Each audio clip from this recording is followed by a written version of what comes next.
Let's talk production. So I always start with tracking the bones of the song. So the piano, stereo, and the vocals. I don't know how they got so far apart. One of the next things I did was I mapped out my verbs. So where I wanted the space to be big and where I wanted it to be really like close. And there's a little more verb there. And then back to like less verb there. That's not usually what I do right when I come out of putting down the bones of the song, but every song's different and how it inspires the workflow. So the next thing I did was adding these vocals, which just like needed to be in this like part after the chorus. Like this wouldn't be the song without that. So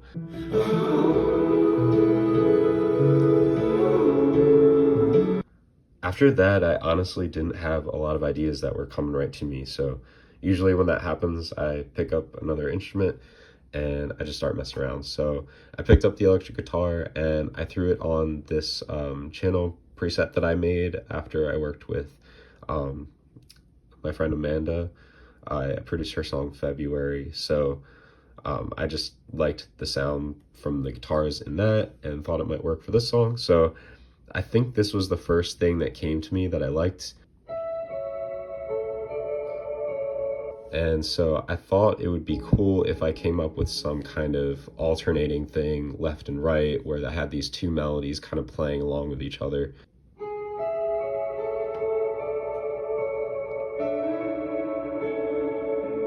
And that's when I just started to run because this was just inspiring me to come up with some other stuff.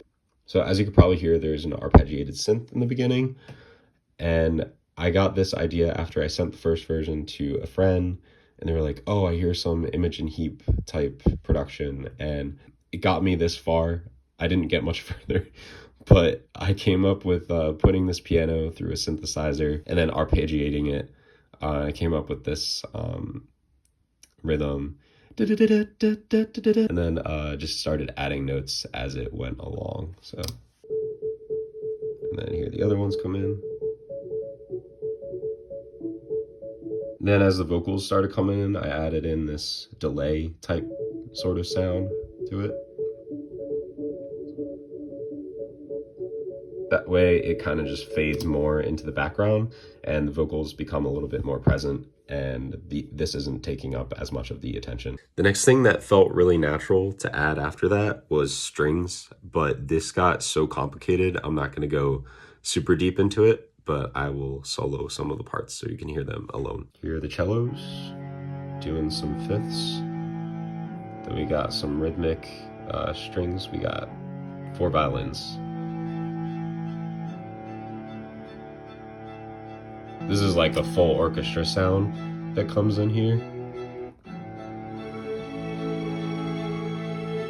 So that way you get to mix some of the big sounds with the close sounds. It gives you a little bit of a range and makes it feel intimate while still feeling big. One thing that I thought was kind of important in this song, which is kind of in a way inspired by groups like Lord Huron,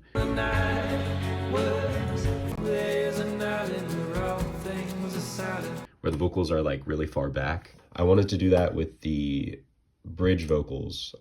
They're important words and I wanted them to kind of be able to be heard, but I didn't want them to take up the entirety of that space. I wanted to feel like it was a voice you were hearing in the back of your head, a conversation you were having with yourself. And I wanted the main feeling to be expressed in the ooze. So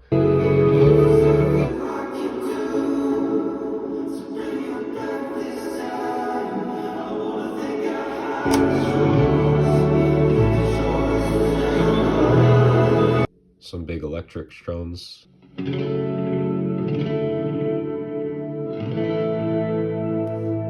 Also, don't be me and forget to put a fade in these electrics. That was stupid. So yeah, the mix isn't perfect. You all know now. The next thing I wanted to try was adding acoustics, and I usually bring them in like the second verse in a song like this, but it just took away from the space. But I'll show you what it sounded like with them in if you want to hear it. But here's with a mouth. It's just way clearer, and it allows for the strings to honestly make a better entrance to be the main rhythmic driving force of this song. I did keep the acoustics in the end though. And there's two different parts that are doubled. I know this might be controversial to some people, especially my friends who are into funk and rock, where bass is just like the meat of the song. But I like adding bass at the end of the song. Don't hate me, please. I just really love the process of like topping off a song with some bass and just feeling the depth come out of it. Usually I have to like totally go back in and mix everything again once the bass is in there. And so I don't usually start like heavily mixing until that's in there, but I just have so much fun putting that in at the end of my arranging process and just topping it off like a, chef's kiss. So that's it for the song. Hope you guys found it somewhat enjoyable or interesting.